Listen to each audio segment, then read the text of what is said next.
Ushindi ndio huu hapa, umefika nyumbani sasa. Arusha kutokea Dar es Salaam. Tulifurahi mno. Jamani tucheze. Yaani ni uhakika kabisa, haina longo. PMBet ni yenyewe. Ni www.pmbet.co.tz. Buffon Masalanga. Naam. Unajisikiaje baada ya kuweza kupata ushindi wa kuwafanikisha kwenda finali? Kwanza tunamshukuru Mwenyezi Mungu.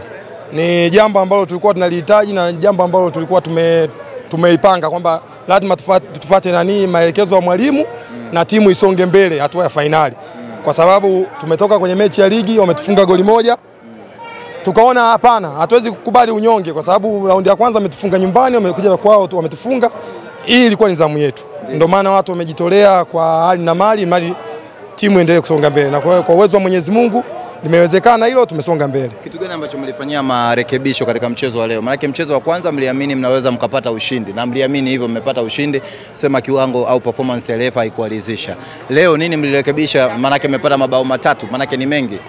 Yani cha muhimu mwalimu alichokuwa anatuambia, kwa sababu mechi iliyoisha tumetengeneza makosa. Makosa yalikuwa ni mengi sana kwenye eneo la kumalizia, lakini alituambia kwa sababu tulikuwa hatuna muda wa kujiandaa mkubwa. Akatuelezea kwa sababu ni walimu ambao wana uzoefu mkubwa na uweledi mkubwa, akatuambia tufanyie vitu marekebisho kwa kuzungumza tu. Lakini mwisho wa siku tulikuja kumalizia mazoezi ambayo jana tuenda kufanya mazoezi kwenye uwanja mwingine, tukaja kuangalia hapa uwanja ambao tunachezea, tukasema lazima tufuate yale maelekezo ambayo mwalimu ametupa. Kuna muda Simba alikuwa anawashambulia na wapiga sana mafuriko ile na akawakosa kama magoli 3-4.